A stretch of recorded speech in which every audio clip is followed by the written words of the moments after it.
할렐루야. 네, 할렐루야. 네, 우리 사랑하는 푸른이 여러분, 한 주간 또 주님 안에서 잘 지내셨나요? 네. 우리 지난주는 우리가 본당에서 다 같이 또 온라인으로 추수감사 예배, 올투게더 예배로 하나님께 예배를 올려드렸습니다. 그렇기 때문에 또 오랜만에 이 예배당에 모여서 함께 예배하는 것 같은데요. 네, 우리가 이제 함께 예배 자리로 나아가기를 소망합니다.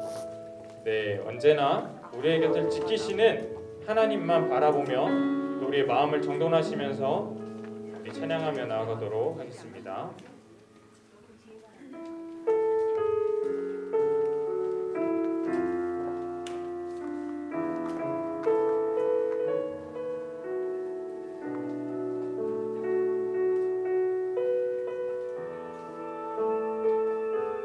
다 같이 찬양하겠습니다.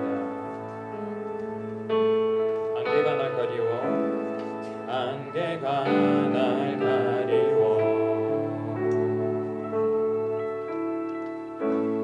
내 믿음을 들리려 할 때 나 주님께 나아가네. 주님은 산 같아서, 주님은 산 같아서 여전히 그 자리에 계셔. 눈을 들면 보이리라 날 위한 그 사랑. 주는 나의 몸이시며 주의 계획 영원하시네.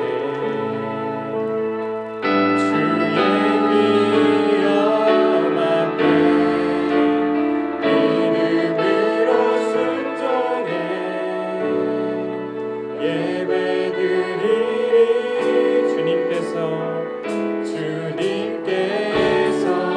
날 이끄시며 주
우리를 지키시는 우리 주님께 박수 치면서 영광으로 나아가도록 하겠습니다. 감사합니다 주님. 아멘. 계속해서 그 높으신 주님의 이름을 찬양하며 나아가도록 하겠습니다.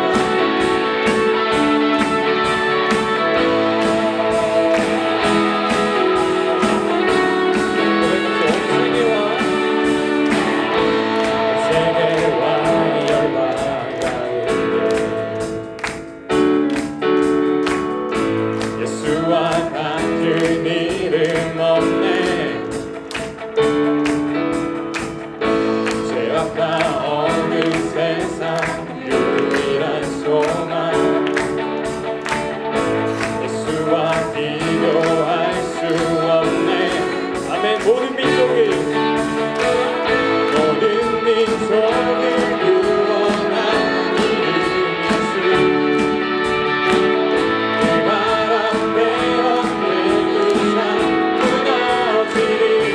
영광의 이름 예수.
저물어 갈 때 빈들에서 걸을 때 그때가 하나님의 때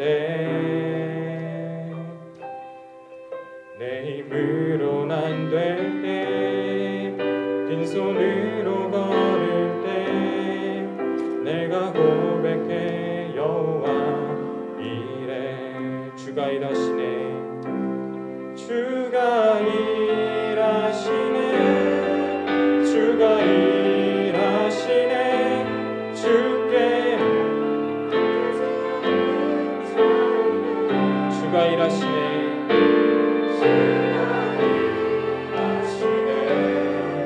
주가 일하시네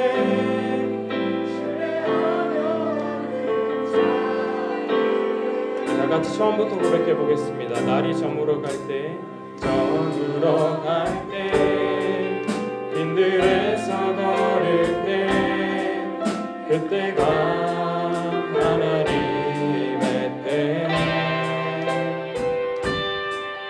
내 힘으론 안 될 때 빈손으로 걸을 때 내가 고백해 여호와 우리 모인 이곳에 우리 모인 주님 함께 계시네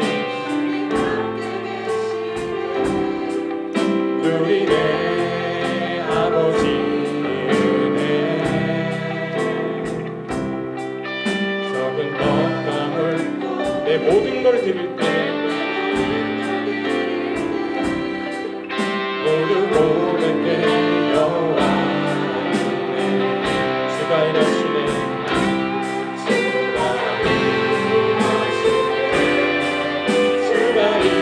일하시네 주께 아끼지 않는 자에게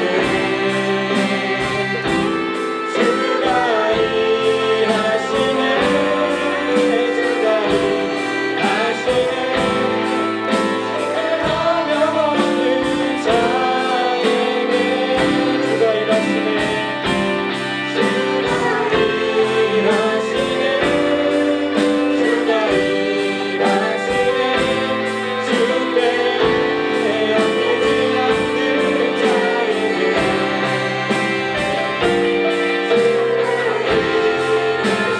주가 일하시네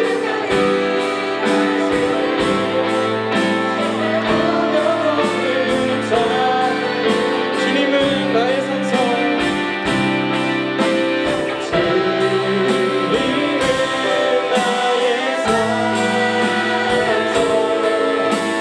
주님은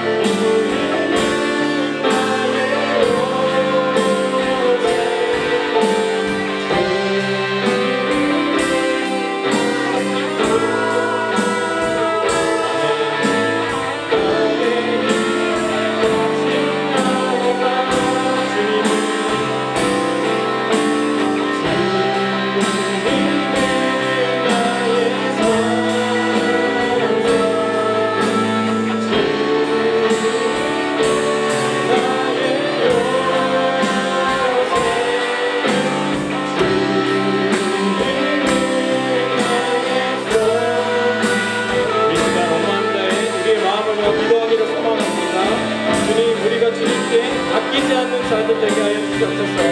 내가 나의 처음과 끝이 되시는 주님만을 신뢰하며 걷게 하셔서 주님이 일하시는 그 은혜를 누리게 하시고 우리가 진정되게 아버지 어떻게 나아가야 되는지 어떻게 주님께서 허락하신 모든 것들을 사용하며 나아가야 되는지 깨닫는 오늘 예배 자리가 그런 시간 되게 해달라고 기도하겠습니다. 이 시간 기도합시다.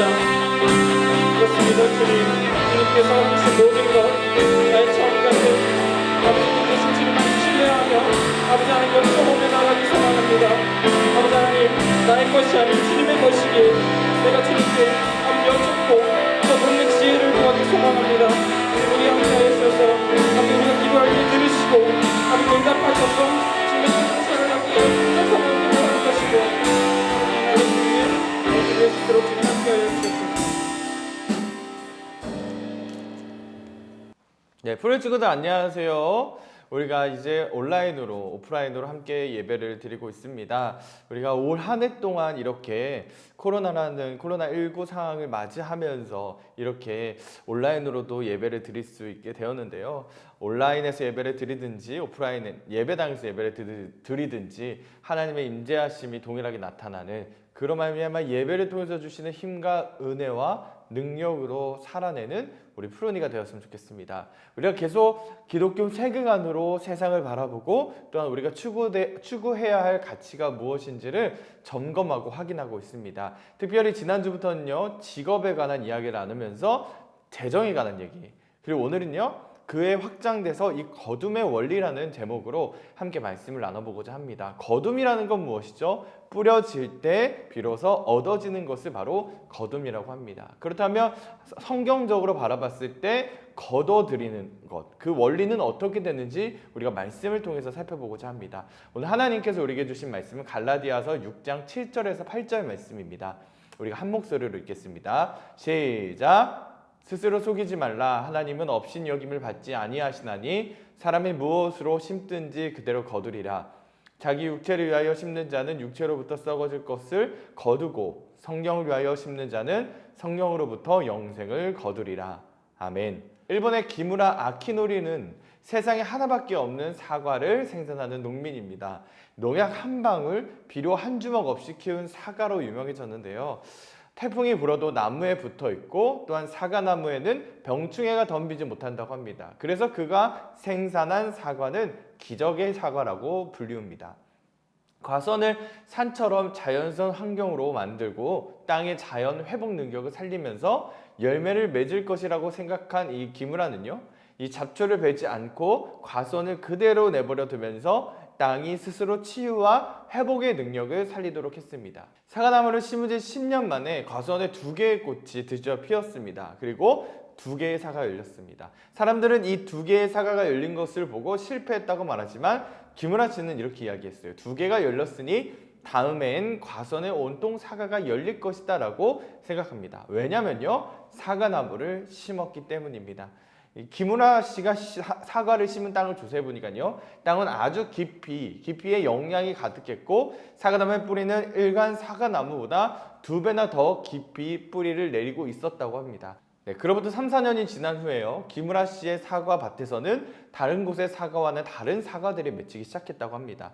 태풍에도 끄떡하지 않고 이 높은 당도를 지닌 일명 합격 사과, 이 기적의 사과를 생산할 수 있게 되었는데요. 오래 걸리긴 했습니다. 하지만 제대로 된 사과를 심고 거두게 된 것입니다. 여러분, 농약을 치지 않은 채 자연적인 태양과 바람 그리고 비를 맞으면 원래 땅의 기능을 회복한다는 것도, 또한 한 땅에 사과를 심으면 그 땅에 어울리는 사과를 거두는 법칙은요, 이런 자연에만 적용되는 것이 아닙니다. 바로 우리의 신앙생활에도 전반적으로 신앙생활과 삶에 전반적으로 동일하게 적용된다는 겁니다. 오늘 본문에서 바울은요, 형제들을 돌보는 일과 말씀을 가르치는 자와 모든 좋은 것을 함께 나누라고 말씀으로 권면하고 있습니다. 하지만 형제들을 돌보는 일은요, 그리 쉬운 일은 아닙니다. 가르치는 자와 모든 좋은 것을 나누는 것도 여러분 쉬운 일은 아니에요. 한 번쯤이야 돌아볼 수는 있습니다. 하지만 한 번쯤이야 좋은 것을 나눌 수는 있겠지만 지속적으로 그렇게 하는 것에서는 많은 수고와 노력이 따르게 됩니다. 우리는 원래 남을 챙기는 것보다 자기 것을 챙기는 것에 더 수월하잖아요. 근데 하나님은요, 그러한 사람들에게 이렇게 경고하십니다. 하나님의 말씀을 그렇게 우습게 대하면 깊이 후회하게 될 것이다. 하나님의 업신여김을 받지 않는다는 말이 바로 이런 말이에요. 하나님을 속이려고 하지 마시기 바랍니다. 하나님 앞에서 우리의 마음의 생각과 의도를 숨길 수 있다고 우리는 생각하지 말아야 합니다. 왜냐하면 하나님 우리를 꿰뚫어 보시는 분, 마음의 생각과 뜻을 꿰뚫어 보시는 분이시기 때문입니다. 이처럼 우리는 하나님을 속일 수가 없어요. 하나님을 속이려 들지도 말고 심어야 할 것을 제대로 심어야 합니다. 하나님을 속일 수 있다는 생각, 여러분 우리의 육체적 본능에 따라 심으면 반드시 육체에 속한 것만 거두게 됩니다. 여기서 육체의 것이라는 게 무슨 말일까요? 우리의 몸을 말하는 것이 아니라 성령 하나님의 열매를 거역하는 우리의 욕심, 정욕, 탐심을 말하는 겁니다. 우리가 이러한 육체의 것을 심으면 비로소 욕심과 정욕과 탐심이 열매 맺는다는 거예요. 그렇게 되면 어떻게 될까요? 죄로 나아가는, 죄로 발전하게 된다는 겁니다. 여러분, 우리는요, 하나님 앞에서 뭐뭇인 척 할 수는 있지만 우리는 그것이 가져다 주는 육체의 열매를 맺게 될 겁니다. 사람이 무엇이든 심은 대로 그대로 거두리라. 이 말씀을 우리는 주목해 봐야 합니다. 그렇기 때문에 우리는 어떠한 열매를 심어야 하나? 바로 하나님 앞에서 아름다운 열매를 맺어야 합니다. 우리의 육신과 욕심과 탐욕에 따라 심을 것이 아니라 하나님의 거룩한 성령에 따라 심어야 한다는 거예요. 하나님의 성령을 따라 심는다는 것은 어떻게 하는 걸까요? 나의 욕심을 따르는 것이 아니라 하나님 말씀에 온전히 순종하며 나아가는 것을 말합니다. 마음으로만 그렇게 하는 게 아니에요. 우리의 삶의 자원을 동원해야 합니다. 삶의 자원이란 뭐가 있죠? 시간이 있죠. 물질이 있습니다. 그리고 정성과 마음이 있습니다. 이 자원들을, 우리의 삶의 자원들을 하나님께 이제는 쏟아야 된다는 겁니다. 심어야 된다는 거예요. 목사님 핸드폰에 종종 스팸 문자가 옵니다. 그 중에 심심치 않게 들어오는 문자는요, 바로 로또입니다. 로또에 당첨될 수 있는 예비번호를 준다는 겁니다. 뭐 그렇게 당첨이 될 수도 있을 것 같아요. 그렇게 되면 얼마나 좋을까요? 하지만 성경은요, 그렇게 하는 것이 옳은 방법은 아니라고 말합니다. 요즘 인생 역전에 대한 기대를 가지고 살고 있는 사람들이 굉장히 많죠. 여러분, 이러한 현상은 사람들이 한 방에 자신의 삶을 바꾸고자 하는 욕구로부터 시작되었습니다. 짐 엘리엇이라는 사람은요, 사탄은 적어도 세 가지를 확실하게 장악하고 있다. 이 세상을 장악하고 있다라고 말합니다. 첫 번째로는 소음이고요. 두 번째로는 조급함. 그리고 마지막으로는 군중이라고 합니다. 조급함은 빨리 이루어내려고 하는 마음이 문제예요. 특히 인내와 노력을 들이지 않고 땀과 눈물을 흘리지 않고 쉽게 열매를 얻으려는 그 마음의 문제로부터 생긴다는 겁니다. 여러분, 여행을 바라며 달려가는 수많은 사람들 보면서 진정으로 하나님이 원하시는 것은 무엇인지 우리 푸른이들은 생각해 봐야 합니다. 무엇보다 심은 것을 거두어야 합니다. 왜냐하면 심지도 않은 것을 거두길 원한다면 여러분, 그것은 하나님이 원하시지 않는 것뿐만 아니라 어떻게 심지 않은 것을 거둘 수 있겠습니까? 하지만 우리는 심지도 않았으면서 우리가 원하는 것을 거두려고 하는 그런 일들이 있습니다. 사실 범죄 이전에는요, 땅이 저절로 사람을 위해 열매를 주었어요. 하지만 이 아담과 하와의 범죄 이후에는요, 이 땅에서 가시불과 엉겅퀴가 나왔습니다. 그래서 저주받은 사람들을 위해서 하나님께서 살게끔 해주셨는데 그것이 바로 수고의 법칙입니다.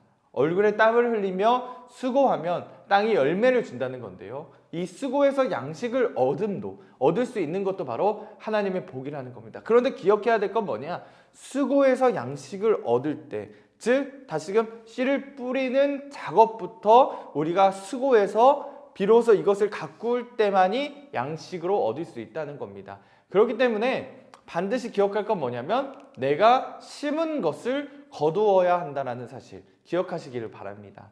이 수주대토라는 말이 있습니다. 이 말은요, 어떤 노력 없이 이득을 얻으려는 어리석음을 비유하는 말입니다. 송나라에 한 농부가 살고 있었다고 합니다. 하루는 밭을 가는데 토끼 한 마리가 달려가더니 밭 가운데의 그루터기에 머리를 들이받고 목이 부러져 죽은 겁니다. 그 광경을 본 농부는 토끼를 얻은 거잖아요. 그래서 토끼가 또 그렇게 달려와서 죽을 줄 알고 밭 갈던 쟁기를 집어 던지고 그루터기만 보고 있었다는 겁니다. 그러나 토끼는요, 다시는 나타나지 않았고 그 광경을 본 사람들은 그 광경을 그 농부는 비웃음거리가 되어버리고 만 겁니다.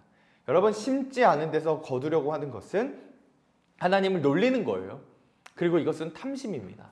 성경은 수고와 눈물로 씨를 뿌리면 기쁨으로 단을 거두게 될 것이라고 말하고 있습니다. 여러분, 뿌리는 수고가 조금은 힘들고 지루한 작업이라고 할지라도 인내하면서 우리는 기다릴 수 있어야 합니다. 앞서 설명한 기므라 씨는요, 10년을 기다렸다고 합니다. 땅이 회복되고 사과가 맺히기까지 걸린 시간이죠. 우리는 심고 하나님은 그곳 가운데에 태양과 비를 비추셔서 열매를 거둘 수 있게 만드실 겁니다. 그렇기 때문에 미루지 말고 제때에 심어야 합니다. 여러분, 어제와 내일은 우리의 것이 아니라는 말이 있어요. 오직 지금, 오늘만이 나의 것이라는 말 반드시 기억하기를 바랍니다. 사랑하는 푸른 친구들, 10년 만에 맺힌 2개의 사과를 보고 다음 해엔 온통 사과가 열릴 거라는 이 기대가 정말 이 기대가 열매를 맺은 것처럼 성령을 위하여 심는 자는 성령으로 영생을 거둘 것이라는 여러분 주님의 말씀을 기억하고 반드시 하나님의 말씀은 이루어질 것이라는 그 믿음이 우리 푸른이들에게 있었으면 좋겠습니다. 쉽고 빠른 요행의 길을 선택하지 마십시오. 육신으로 심으면서 하나님을 속일 수 있다고도 생각하지 않았으면 좋겠어요. 아무렇게나 심어도 좋은 것을 거둘 수 있다는 것은 어리석은 속임수에 넘어가는 겁니다. 우리 푸른이들 오늘 말씀을 기억함으로 말미암아 어리석은 속임수에 넘어가는 것이 아니라 진정으로 우리가 심어야 될 것은 무엇이고 하나님이 자라게 해 주셔야 될 것은 무엇인지를 우리 푸른이들이 분별하는 그러한 시간들이 됐으면 좋겠어요. 결과만큼이나마 과정도 중시해야 하고 또한 쉽게 결과를 얻어보려는 자세 또한 우리 푸른이들이 오늘 말씀을 통해서 내려놓는 그런 결단이 있었으면 좋겠습니다. 무엇으로 심든지요 그대로 거둘 것입니다. 그것이 하나님 말씀의 원리이고 법칙입니다. 바로 오늘 말씀의 제목처럼 거둠의 원리가 바로 무엇으로 심든지 그대로 거두게 된다. 이것이 바로 거둠의 원리라는 거예요. 여러분 이러한 말씀을 따라 심고 또한 때로는 인내하고 기도하며 하나님과 씨름하는 그러한 전 과정들을 걸쳐서 정말 아름답게 맺힐 그 믿음의 열매를 기대하는 우리 푸른이가 되기를 주님의 이름으로 축복합니다. 기도하겠습니다. 하나님 감사합니다. 오늘 말씀을 통해서 우리 푸른이들에게 깨달음을 주시고 우리 푸른이들이 이 땅에 살아가면서 왜 수고해야 하는지 열매를 얻기 위해서는 왜 하나님과 함께 이 모든 시간들을 이겨나가야 되는지를 배우는 시간들 깨닫게 하여 주셔서 감사드립니다. 말씀을 통해서 주신 바 하나님 우리가 뿌리는 대로 거둔다 말씀하셨습니다. 하나님 우리가 무엇을 뿌려야 하고 또한 어떻게 이것이 자라나가야 하고 또한 이것을 어떻게 거두어야 되는지를 깨닫게 하시고 우리가 이러한 열매를 거두었을 때 하나님께 영광과 찬양과 감사를 올려드리는 우리 푸른이들이 되게 하여 주옵소서. 이제는 우리 주 예수 그리스도의 은혜와 하나님의 사랑하심과 성령 하나님의 역사하심이 오늘 예배를 드리고 세상으로 나아가 거둠의 원리대로 성경적인 가치대로 살아가겠습니다라고 고백하며 결단하는 우리 푸른이들과 우리 선생님들 그리고 예배드리는 모든 이들 머리 위에 지금으로부터 영원토록 함께 하시기를 간절히 축복하옵나이다. 아멘.